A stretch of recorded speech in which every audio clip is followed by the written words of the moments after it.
अभिषेक जी, उत्तर प्रदेश के अंदर तमाम सोशल मीडिया पे दिखाया जा रहा है कि कांग्रेस के साथ मुस्लिम वोटर बहुत आसानी से चला जाएगा बिना किसी शर्त के। और क्या कारण है कि बसपा के साथ तमाम क्वेश्चन मार्क लगाकर किंतु परंतु करता है मुस्लिम वोटर, जबकि उनको पता है कि हमें अगर कोई न्याय दिलवा सकता है तो बहन जी दिलवा सकता है, लेकिन फिर इतने सवाल क्यों? और बहन जी ने भी एक एजेंडा दिया था, एक नारा दिया है, दलित मुस्लिम मिलकर बनाएंगे सरकार। तो किस तरीके से ये एजेंडा पूरा हो पाएगा? बाबा साहब अम्बेडकर ने जो उनकी जो राइटिंग एंड स्पीचेज हैं, वॉल्यूम नंबर 17 है और 17 का पार्ट 1 है, पेज नंबर 383 है। तो बाबा साहब ने उसमें एक बात लिखा है, उसमें उन्होंने दो बातें बताई हैं। एक तो बताई है कि Hinduism is the latest development of social thought in India. ये जो हिंदुइज्म आज हम देखते हैं, ये सबसे जो सामाजिक जो परिवर्तन है वो सबसे लेटेस्ट विचारधारा है। दूसरा उन्होंने बात बताई है कि Buddhism faded away in India because of rise of, पहला वैष्णविज्म, दूसरा सैविज्म और तीसरा उन्होंने काज बताया है मुस्लिम इन्वेजन। तो ये हमें समझने की जरूरत है कि बुद्धिज्म जो है इस देश में जो बड़े पैमाने पे इस देश का जो है धर्म रहा है बड़े लंबे समय तक, उसको नुकसान पहुंचाने वाले जो वैष्णविज्म है, सैविज्म है और तीसरा मुस्लिम इन्वेजन है। और वो आके कहते हैं कि पूरा जो इस देश का जो आवाम है, जो हिंदुइज्म में आज कन्वर्ट हुआ है, वो 90% बुद्धिज्म से कन्वर्ट है। यानी कि आपको पता है कि इस्लाम में भी लोग कहाँ से गए? हिंदुइज्म से गए। यानी कि उनकी जो ओरिजिनल रूट है वो बुद्धिज्म की है। ये मैं इसलिए बता रहा हूँ क्योंकि चाहे इस्लाम के लोग हों, चाहे हिंदुइज्म के लोग हों, ये अपनी ओरिजिनल रूट जानने की जहमत नहीं उठाते। और इसलिए क्या है, ये जो ब्राह्मणवाद के षड्यंत्र हैं उसके क्या है ना, आसानी से शिकार हो जाते हैं। और इसका ही नतीजा है कि मुस्लिम समाज का एक बड़ा तबका जो है वो, आपको पता है कि एजुकेशन आज भी इस देश में एजुकेशनली और सोशली वो क्या है, उसके साथ भी डिस्क्रिमिनेशन है, लेकिन वो मानता नहीं है, इस बात को वो एडमिट नहीं करता है। मुस्लिम समाज के लोग सोशली और एजुकेशनली डिप्राइव्ड हैं, ये बात तो मानते हैं, लेकिन डिस्क्रिमिनेटेड हैं, ये बात वो नहीं मानते। ये नहीं मानते हैं, इसलिए वो एजुकेशन के क्षेत्र में प्रयास भी नहीं करते हैं। और आपको पता है कि जब आदमी पढ़ेगा लिखेगा नहीं तो उसका विजडम डेवलप नहीं होगा, और जब विजडम डेवलप नहीं होगा तो वो दूसरे के सहारे अपने नीतियों को, अपने जो इंटरेस्ट है उसको देखता है। और आपको पता है कि जो मुसलमानों में भी जातियों का, इस देश में जितने भी धर्म है उसमें जातियों का क्या है, इनपुट है। हर धर्म में जाति का चरित्र है। तो मुस्लिम समाज में भी जो नीति निर्धारक लोग हैं वो ज्यादातर कास्ट हिंदू लोग हैं। वो कास्ट हिंदू लोग क्या किए हुए हैं, जो मेजॉरिटी मुस्लिम है उसको पढ़ने लिखने से वंचित किए हुए हैं। और वो क्या करते हैं कि उनको समय समय पे आगाह करते हैं या उनको हमेशा डायरेक्शन देते हैं कि आपको किसके साथ जाना है। और जो पढ़े, जो इस देश के कास्ट मुस्लिम है, वो ज्यादा समय तक वो कांग्रेस के द्वारा जो है बेनिफिटेड रहे, वो कांग्रेस के रूल के बेनिफिशरीज रहे। इसलिए उन्होंने मुस्लिम समाज को गुमराह करके कांग्रेस के खेमे में हमेशा खड़ा किया है। इसलिए मुस्लिम समाज हमेशा कांग्रेस के साथ खड़ा नजर आता है या कांग्रेस के साथ अपना बहुत कोलिजन महसूस करता है। इसके लिए सच्चाई को सामने लाने के लिए बहन जी की जब 1995 में सरकार बनी, मई में सरकार बनी, जून में शायद सरकार बनी, और उन्होंने अगस्त में अल्पसंख्यक मंत्रालय स्थापित किया उत्तर प्रदेश सरकार में। क्यों स्थापित किया? क्योंकि आप देखते हैं कि आज जो सच्चर कमेटी की रिपोर्ट भी कहती है कि मुसलमानों से ज्यादा पढ़े लिखे लोग दलित लोग हैं। क्यों है? क्योंकि दलितों को पढ़ने लिखने में खास करके जो सोशल जस्टिस मिनिस्ट्री है, या जो आप राज्य स्तर पे देखेंगे तो समाज कल्याण विभाग है, उसके माध्यम से दलित लोगों को स्कूलों में फीस भरने का मौका मिला। सरकार ने फीस भरा, उसके कारण वो पढ़ने लिखने का उनको मौका मिला, वो आगे बढ़े। तो इस तर्ज पे बहन जी ने अल्पसंख्यक मंत्रालय भी खोले कि मुस्लिम समाज के जो बच्चे पढ़ना लिखना चाहते हैं उनको धन की कमी ना आए, और वो पढ़ना लिखना चाहते हैं वो आराम से पढ़ाई लिखाई करें, उनको धन की कमी सरकार आने नहीं देगी। और उसके बाद क्या किया, मुस्लिम समाज के लोग अगर उच्च शिक्षा में जाना चाहते हैं, मुस्लिम समाज का उच्च शिक्षा में 3 से 4% है, उनके भागीदारी है। अगर उच्च शिक्षा में जाना चाहते हैं तो उन्होंने क्या किया कि मान्यवर कांसीराम उर्दू फारसी यूनिवर्सिटी की स्थापना की कि माइनॉरिटी समाज के लोग, मुस्लिम समाज के लोग अगर उच्च शिक्षा में भी जाना चाहते हैं तो उनके लिए यूनिवर्सिटी की स्थापना की कि उच्च शिक्षा में जाके भी ये अपने समाज को क्या करें, लीड करें, जो उनके आगे अंदर अज्ञानता है उसको क्या है ज्यादा से ज्यादा हटाएं। तीसरा काम क्या किया उन्होंने, वो मुस्लिम समाज के लोग ज्यादातर मदरसों के माध्यम से पढ़ते लिखते हैं, तो उन्होंने मदरसों को मॉडर्नाइज किया, मॉडर्न बनाया, उसमें परमानेंट शिक्षक रखे, उसमें उन्होंने इंफ्रास्ट्रक्चर डेवलप किया ताकि वो क्या कर सकें, पढ़ाई लिखाई के क्षेत्र में आगे बढ़ सकें। और जो उनके साथ इस देश की जो खासकर मनुवादी पार्टियां उनके साथ जो मनुवादी चरित्र के कारण उनके साथ जो अन्याय करती हैं वो अपने अन्याय होने वाले अन्याय को समझ सकें।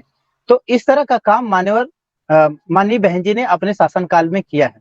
और आपको पता है कि पढ़े लिखे न होने के कारण मुस्लिम समाज के लोग ज्यादातर कोई जो बिजनेस है, छोटे मोटे बिजनेस में वो शुरू से ही लग जाते हैं। तो किसी भी व्यक्ति को प्रॉस्परस बनाने के लिए, उसका बिजनेस आगे बढ़ाने के लिए लॉ एंड ऑर्डर होना बहुत जरूरी है। अगर लॉ एंड ऑर्डर नहीं है तो देश में प्रॉस्पेरिटी नहीं आ सकती। कहा भी जाता है कि there is peace there is prosperity, जहां शांति है वहीं पे बिजनेस ग्रो करता है। तो बहन जी का आप लॉ एंड ऑर्डर के मामले में ही देख लीजिए, और उसका नतीजा है कि बहन जी जो जब उत्तर प्रदेश की 2007 में वो चीफ मिनिस्टर बनी तो उस समय 4-4.5% की उत्तर प्रदेश की ग्रोथ थी। उनके बनने के बाद ये ग्रोथ 7 से लेके 11% तक पहुंची।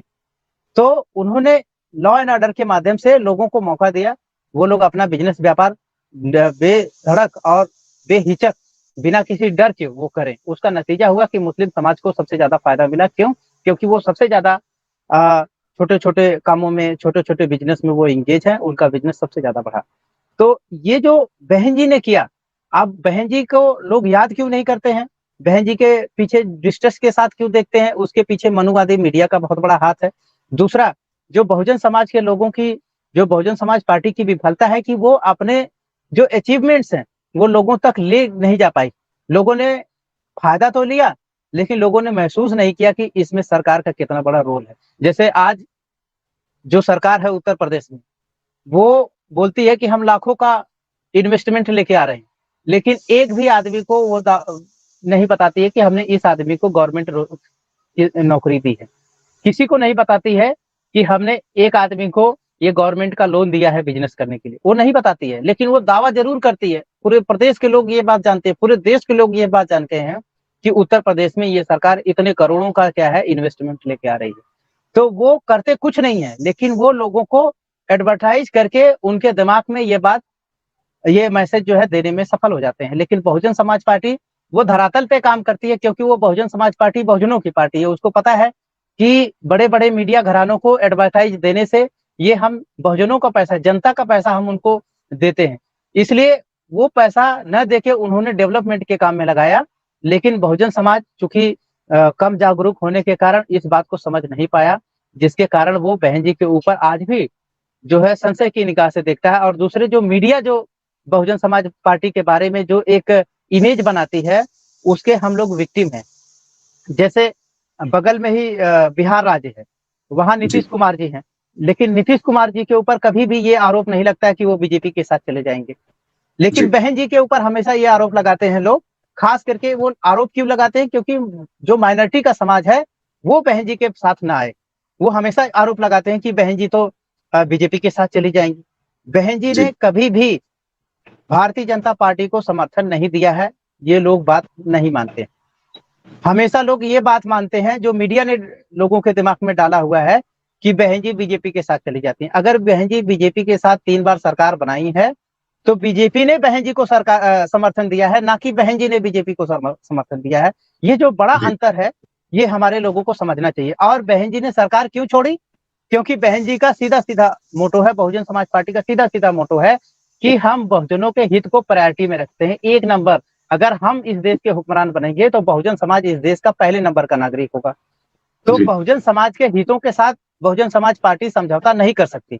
इसलिए जब बहुजन समाज पार्टी को लगा कि भारतीय जनता पार्टी बहुजन समाज के हितों के साथ समझौता करने के लिए दबाव डाल रही है, तो बहन जी ने सरकार छोड़ दिया। तो ये बात हमारे लोग नहीं समझ पाते। और मीडिया कहती है कि बहन जी भाजपा के साथ सरकार बना लेती हैं।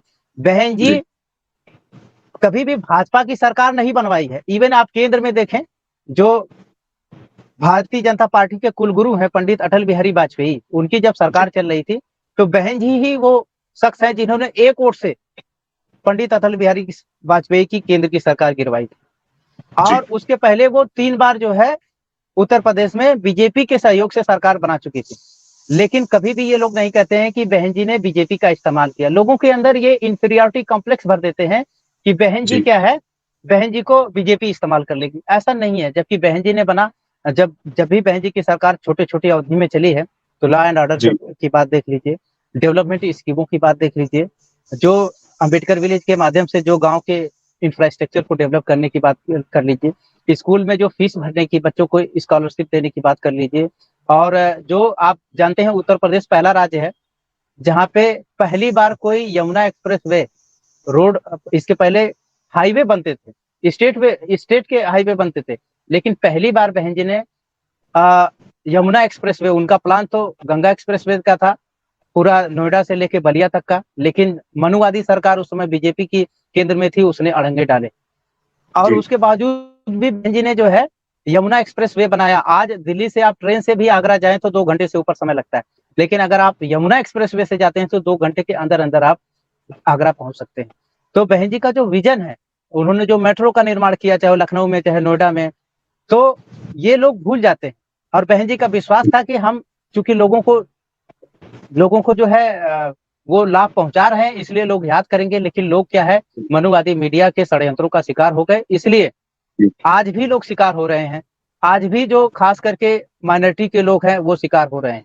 वो उनको ऐसा लगता है कि उनके लिए कांग्रेस ऐसा करेगी, लेकिन वो उनके जो बुद्धिजीवी लोग हैं वो अपने हितों के लिए अपने समाज को, खास करके माइनॉरिटी के समाज को गुमराह करते हैं। और इसलिए बहन जी ने इस गुमराह होने से बचाने के लिए ही उन्होंने अल्पसंख्यक मंत्रालय की स्थापना की, उन्होंने स्कॉलरशिप दी, उन्होंने एजुकेशन के मामले में मदरसों को मॉडर्नाइज किया, उसमें टेक्नोलॉजिकल एडवांसमेंट किया। उन्होंने मान्यवर साहब कांसीराम उर्दू फारसी यूनिवर्सिटी की स्थापना की, ताकि जो इनको गुमराह करते हैं उनको, उनकी हकीकत को जो माइनॉरिटी समाज है वो समझ सके और समय रहते चेत जाए, समझ जाए और अपना नुकसान, अपने समाज का नुकसान होने से वो बचाए। जी, अगर आपने अभी तक हमारा चैनल सब्सक्राइब नहीं किया है तो सब्सक्राइब करें और घंटी का बटन बिल्कुल भी दबाना ना भूलें, ताकि सभी लेटेस्ट खबरें पहुंच सकें आप पे सबसे पहले।